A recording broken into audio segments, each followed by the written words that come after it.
করছি।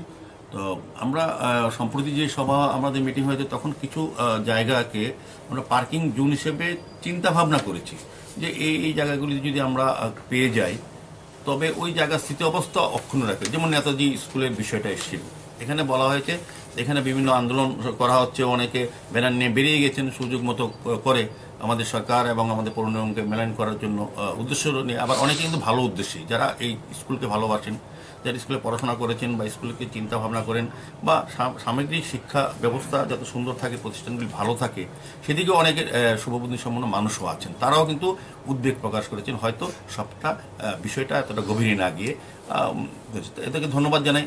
এটা খুব ভালো লাগলো যে মানুষ সচেতন, চাইছেন ভালো কাজ করা, সরকারের পক্ষের থেকে সরকারকে সহযোগিতা করা। তো সেক্ষেত্রে কিছু কিছু ভুল বিভ্রান্তি অনেকে ছড়িয়েছেন যার যার মতো করে, যার যার উদ্দেশ্য নিয়ে।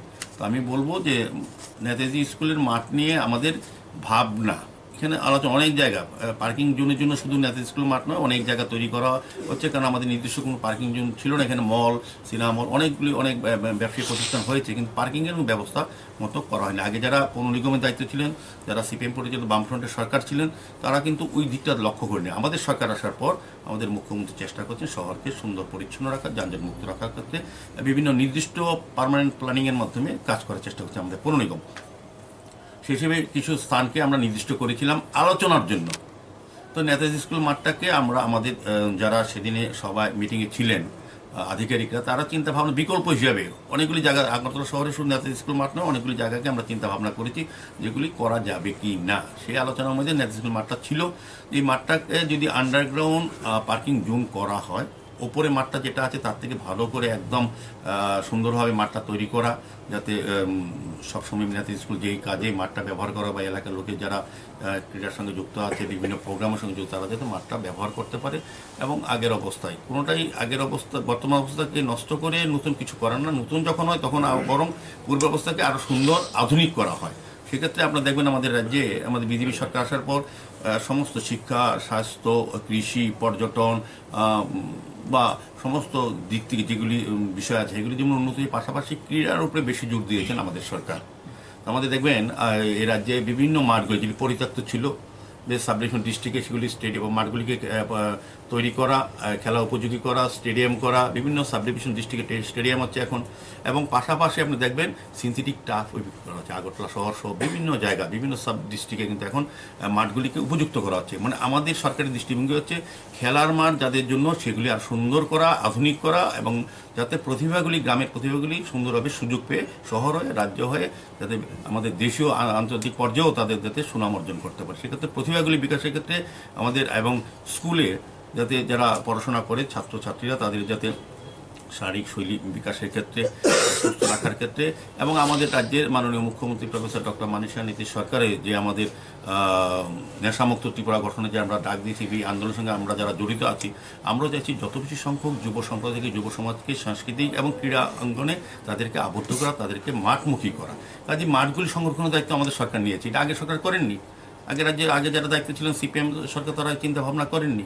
আমাদের সরকারের দৃষ্টিভঙ্গি হচ্ছে সমস্ত জায়গাগুলি সুরক্ষিত রেখে আধুনিক ব্যবস্থার মাধ্যমে তাদেরকে ব্যবস্থা, সার্বিকভাবে সকল অংশের মানুষের চিন্তাও আমাদের সঙ্গে আছে। খেলার মাঠ তৈরি করলাম, স্কুল তৈরি করলাম, অফিস তৈরি করলাম, পাশাপাশি অন্যান্য মানুষের যে প্রয়োজনীয়তা, যেমন শহরকে যানজট মুক্ত করা, এটাও কিন্তু একটা প্রয়োজনীয় পক্ষে। প্রায় সময় আমাদের সরকারের প্রতি মানে আঙুল তোলেন, নির্দিষ্ট কোনো পরিকল্পনা নিচ্ছেন না, যখন নিচ্ছি তখন বলছেন এটা হচ্ছে না। তো আমরা এটা একমত, নেতাজি সুভাষ বিদ্যানিকেতনের যে সম্মান, যে ঐতিহ্য এবং আমাদের বীর সেনানী যে নেতাজির শ্রদ্ধা জানিয়ে আমরা কোনো অংশেই নেতাজি স্কুলের মাঠকে নষ্ট করতে আমরাও চাই না, কোনো সময় দেবো না। এটা একটা প্রস্তাব আধিকারিকরা তুলেছেন, সেটা আলোচনা হয়েছে। এটা কোনো আমাদের কোনো স্যাংশন নেই, কোনো আলোচনা নেই, কোনো রকম রাজ্য সরকার থেকে কোনো রকম প্রস্তাব নেই। পূর্ত দপ্তর, নগর স্মার্ট সিটিতে কোনো প্রস্তাব, শুধু এটা আলোচনা বিষয়বস্তু জানানো হয়েছিল তাদেরকে। এখানে বলা হয়েছে, ওনারা বলেছেন হবে না, ছাড়লো। এটাকে তো আর বাইরে নেওয়ার দরকার ছিল না কোথাও, আমার মনে হয় না। যাই হোক, অনেকে উদ্বেগের সঙ্গে নেতাজি স্কুলকে যারা ভালোবাসেন বা নেতাজিকে যারা সম্মান করেন বা যেগুলো স্কুল খেলার মাঠগুলি যারা সুরক্ষার জন্য চেষ্টা করেন, তাদের উদ্বেগ হওয়ার স্বাভাবিক কারণ থাকবে। সম্মান জানাচ্ছি, তাদের বিরুদ্ধে আমাদের বিরূপ চিন্তা নেই। আমরা বলবো যে মানুষ সচেতন হয়েছে, সুনাগরিকরা আমাদের সাহায্য করছে, কিন্তু এটা বাড়াবাড়ি কোনো প্রয়োজন নেই। এটা সরকারিভাবে এটা তো একজনও বলেননি। যারা নেতাজি স্কুলে ভালোবাসেন, যারা নেতাজি স্কুল উন্নয়নের জন্য অনেকবার মাননীয় মুখ্যমন্ত্রী, উনি এই এলাকার বিধায়ক, রাজ্যের মুখ্যমন্ত্রী উনি সবসময় আগরতলা শহর না সারা রাজ্যের উন্নয়নে চিন্তা করেন। নেতাজি স্কুলের বিষয়ে মাননীয় মুখ্যমন্ত্রী আমাদের সরকার আসার পর নেতাজি স্কুলের দীর্ঘদিনের সমস্যা, যেটা নেতাজি স্কুলের পরিচালনার সঙ্গে যারা যুক্ত ছিলেন, যারা সিপিএমের সঙ্গে ছিলেন, তারা এই কাজগুলি আদায় করতে পারেনি গভর্নমেন্ট থেকে, সিপিএমের থেকে। আমাদের সরকার আসার পর আমাদের নেতাজি স্কুলে আমি নিজেও ভিজিট করছি 2-3 বার, মাননীয় মুখ্যমন্ত্রী গেছেন, আমাদের আধিকারিকেরা গেছেন। আমরা দেখেছি নেতাজি স্কুলের পিছনে যে জায়গা দখল করেছিল কিছু কিছু বেআইনি দখল দ্বারা, আমরা মুক্ত করার চেষ্টা করেছি। এখানে মাননীয় মুখ্যমন্ত্রী নিজে 4 কোটি টাকা খরচ করে এখানে আপনার কভার ড্রেন করা হচ্ছে, যেটা নেতাজি স্কুলের মাঠে সব জল থাকতো, পিছনে আবর্জনা থাকতো, পরিবেশ দূষণ হতো, মশার উপদ্রব হতো, আমরা নিজে দেখেছি, নিজে পরিষ্কার করিয়েছি। মাননীয় মুখ্যমন্ত্রী গেছেন, উনি 4 কোটি টাকার উপর টাকা স্যাংশন দিয়েছেন কভার ড্রেন মাঠের পিছন দিক থেকে আরম্ভ করে। তারপর মাননীয় মুখ্যমন্ত্রী এখানে এই এলাকার নেতাজি স্কুলে যারা পরিচালন কমিটি, যারা নেতাজি স্কুলে ভালোবাসেন, তারা মাননীয় মুখ্যমন্ত্রীর কাছে আগের মুখ্যমন্ত্রী যারা ছিলেন মানিক সরকার এবং ওনার যে টিম সিপিএমের, ওনার সঙ্গে তারা ডেপুটেশন দিয়েছিলেন, আর অনেকবার তারা চেষ্টা করেছিলেন, কিন্তু কর্ণপাত করেনি কমিউনিস্ট পার্টি। আমাদের সরকার মাননীয় মুখ্যমন্ত্রী প্রফেসর ডক্টর মানিক শাহ নীতিশ সরকার, মানিক শাহ নিজে, মাননীয় মুখ্যমন্ত্রী নিজে 2 কোটি টাকার উপর বাউন্ডারি ওয়ালের স্যাংশন দিয়ে অলরেডি কাজ শুরু হয়ে গেছে, কন্ট্রাক্ট টেন্ডার হয়ে গেছে, কন্ট্রাক্ট কাজ পেয়েছেন। তো এটা কারা করেছেন, কারা রক্ষা করেন নেতাজি স্কুলের মাঠ, নেতাজি স্কুলের ঐতিহ্য রক্ষার পক্ষে কারা? আমাদের সরকার, আমাদের মুখ্যমন্ত্রী, আমরা পৌর নিগম, আমাদের স্মার্ট সিটি, আমাদের পূর্ত দপ্তর, নগরায়ণ দপ্তর। সার্বিকভাবে আমি আজকে আপনাদের সামনে বলবো, নেতাজি স্কুলকে মাঠকে সঠিক করতে রাখা এটা আমাদের সকলের দায়িত্ব। আমরা এই কাজ করছি। আমরা আগরতলা শহরকে যানজট মুক্ত করার জন্য বিভিন্ন পরিকল্পনা নিয়েছি। আমি আশা করব সবাই সহযোগিতা করবেন, কারণ কিছু কিছু ব্যক্তি বা প্রতিষ্ঠানের জন্য আমরা লক্ষ লক্ষ লোকের অসুবিধা করতে দেব না। আমাদের সরকার সুনির্দিষ্ট চিন্তা ভাবনা নিয়ে, প্ল্যানিং নিয়ে কাজ করছে। শহরে যানজট মুক্ত করা, শহরকে বর্ষা জল থেকে বাঁচানো শহরবাসীকে, এবং আলোর ব্যবস্থা করা। এবং দেখবেন আপনারা যে যতগুলি আমরা পরিত্যক্ত পুকুর ছিল সেগুলি সংস্কার করে আলো ব্যবস্থা করে সৌন্দর্যায়ন করে মানুষের ব্যবহারের উপযুক্ত করে দিয়েছি। বিভিন্ন পার্কগুলি যে সমাজবিরোধী আড্ডা ছিল, নেশাকারীদের স্থল ছিল আড্ডার, সেগুলি আমরা নতুন করে সংস্কার করে ব্যবহার করার উপযুক্ত করি। সার্বিকভাবে আগরতলা শহরকে সুন্দরভাবে সাজানোর চেষ্টা করছি। শুধু আপনাদের নগরবাসীর সহযোগিতা চাইছি আমরা। নেতাজি স্কুলের যারা নেতাজি স্কুল নিয়ে উদ্বিগ্ন তাদেরকে আশ্বস্ত করছি, এই ধরনের পরিকল্পনা আমাদের নেই। শুধু প্রস্তাব বিভিন্ন জায়গায় করা হয়েছে, যেখানে সুযোগ হবে, কাজ হবে, যারা সহযোগিতা যারা বলবেন করার জন্য করব। আমরা চাই সকল অংশে মানুষের একমাত্র সরকার যেটা আমাদের মানিক শাহ নেতৃত্বে সরকার, এবং আমরা পৌর নিগম, আমরা কিন্তু মানুষের সঙ্গে কথা বলে মানুষের সমস্যার সমাধান নিরসনের চেষ্টা করি। সমস্ত সকলকেই আগরতলা পৌর নিগমের পক্ষ থেকে আপনাদেরকে আমন্ত্রণ জানানো হয়েছে একটা বিষয় নিয়ে আলোচনার উদ্দেশ্যে, বা শহরবাসী বা রাজ্যবাসীর কাছে তুলে ধরার জন্য। তা আমি যারা সাংবাদিক বন্ধুরা এসছেন প্রিন্ট মিডিয়া এবং ইলেকট্রনিক মিডিয়া থেকে, সকলকে পৌর নিগমের পক্ষ থেকে অনেক অনেক শুভেচ্ছা এবং ধন্যবাদ। তা আপনারা আপনাদের মাধ্যমেই সারা রাজ্যের কাছে, সারা শহরের মানুষের কাছে একটা বার্তা তুলে ধরার চেষ্টা করা হচ্ছে বিভিন্ন ব্যক্তিবর্গ প্রতিষ্ঠানের পক্ষ থেকে, যে আগরতলা পৌর নিগম বা স্মার্ট সিটি পার্কিংয়ের জন্য রাজ্যের ঐতিহ্যপূর্ণ বিদ্যালয় নেতাজি সুভাষ নিকেতনের মাঠটাকে আমরা ব্যবহার করার জন্য চিন্তা ভাবনা করছি। মূলত আমি বলবো এই বিষয়ে আমাদের স্পষ্টীকরণ একদম পরিষ্কারভাবে, আগরতলা শহরকে যানজট মুক্ত করার জন্য, আগরতলা পৌরবাসীদের স্বাচ্ছন্দ্যে চলাফেরা করার জন্য, এবং প্রতিনিয়ত প্রায় সময় যখন দুর্ঘটনা ঘটে, অবৈধ রাস্তা দখলদারি, যত্র যান রাখা বা যথেচ্ছভাবে নিয়মনীতি লঙ্ঘন করে যেভাবে এই শহরে যান চলাচল করা হয়, বা যান মালিকরা বা পরিচালকরা, ড্রাইভাররা যারা যেভাবে অনিয়মিত বা বলবো নিয়ম বহির্ভূতভাবে রাস্তায় যত্র গাড়ি রেখে দেন, সেক্ষেত্রে জনগণের অসুবিধা হয় চলাচলে সাধারণভাবে পথচারী।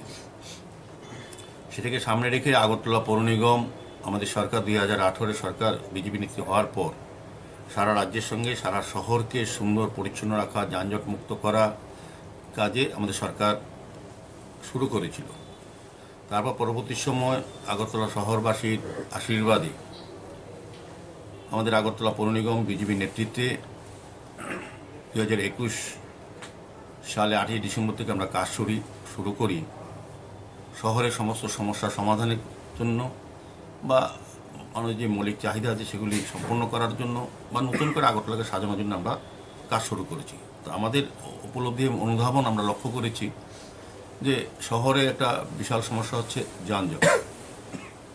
সেক্ষেত্রে আমরা বিভিন্ন জায়গায় দফায় দফায় আমাদের উত্তর দপ্তর, নগরায়ণ দপ্তর, স্মার্ট সিটি, আরক্ষা দপ্তর, ট্রাফিক দপ্তর বিভিন্ন সময় রাজ্যের মাননীয় মুখ্যমন্ত্রী প্রফেসর ডক্টর মানিক সাহ আগরতলা শহরকে সুন্দর করার, যানজট মুক্ত রাখার অনেক প্রয়াস উনি নিয়েছেন, নির্দেশ দিয়েছেন এবং পরামর্শ দিয়েছেন। তো আমরা পৌর নিগম থেকে বিভিন্নভাবে বিভিন্ন ব্যবসায়িক সংস্থা, প্রতিষ্ঠান, জনগণ এবং জনপ্রতিনিধি সহ সরকারের বিভিন্ন আধিকারিকদের আমরা বিভিন্ন পর্যায়ে অনেক সময় আমরা আলোচনা করেছি শহরকে কীভাবে যানজট মুক্ত করা যায়। সেই হিসেবে আমরা কাজ শুরু করেছি। তখন কিছু কিছু মিটিং সভা হয়েছিল আমাদের পৌর নিগম ও সরকারি তরফেও যে আগরতলা শহরে যে বর্ধিত এই যানজটের সমস্যা, কারণ আগরতলা শহরে এখন রাজ্যে আমি বলতে আপত্তি নেই, 2018 পর আগরতলা শহরে গুরুত্ব অনেকটা বেড়েছে। কী কারণে? শিক্ষা, স্বাস্থ্য, পর্যটন সমস্ত দিক থেকে আগরতলা এখন আকর্ষণীয় হয়ে যাচ্ছে। যারা বিদেশ থেকে, বাইরে থেকে, অন্য প্রদেশ থেকে আসছেন বা বিভিন্ন প্রত্যন্ত অঞ্চল থেকে এসছেন, তারাও কিন্তু আগরতলা শহরকে এখন প্রয়োজনীয় স্বাস্থ্য চিকিৎসা ক্ষেত্রে হোক, পর্যটনের ক্ষেত্রে হোক, ব্যবসা ক্ষেত্রে হোক বা অন্য কোনো কারণে হোক আগরতলা শহরকে ব্যবহার করেন। আগরতলা শহরে যারা যত সংখ্যক লোক বসবাস করে স্থায়ীভাবে, তার থেকে অনেকটা অংশে বেশি লোকও বাইরের থেকে আসেন বিভিন্ন কাজে বিভিন্ন সময়ে প্রতিদিন। তো তাদের সুখ সুবিধা স্বাচ্ছন্দ্য দেখতে গাড়ি, অটো, মোটরসাইকেল বা অন্যান্য যানবাহন কিন্তু ক্রমাগত বৃদ্ধি পাচ্ছে, কিন্তু রাস্তা একই জায়গাতেই আছে। আমরা সংস্কার করছি, বড় করার চেষ্টা করছি, কিন্তু আগরতলা শহরটাকে যেভাবে করা হচ্ছে তার থেকে বেশি পরিমাণে আমরা ইচ্ছে থাকলেও আমরা সমস্ত পরিকল্পনা বাস্তবায়িত করতে পারছি না, এই কারণে, কারণ জায়গার কারণে। তবে আমরা চেষ্টা করছি আগরতলা শহরকে বর্ধিত শহর করে সমস্ত সুযোগ সুবিধাগুলি আগরতলা শহরতলি যারা থাকেন তাদেরকে দিয়ে আগরতলা শহরের লোড কমানো। সেদিকে আমাদের সরকার, আমাদের মুখ্যমন্ত্রী প্রতিনিয়তই চেষ্টা করছেন, বিভিন্ন আলোচনা করে এবং পরামর্শ দিচ্ছেন।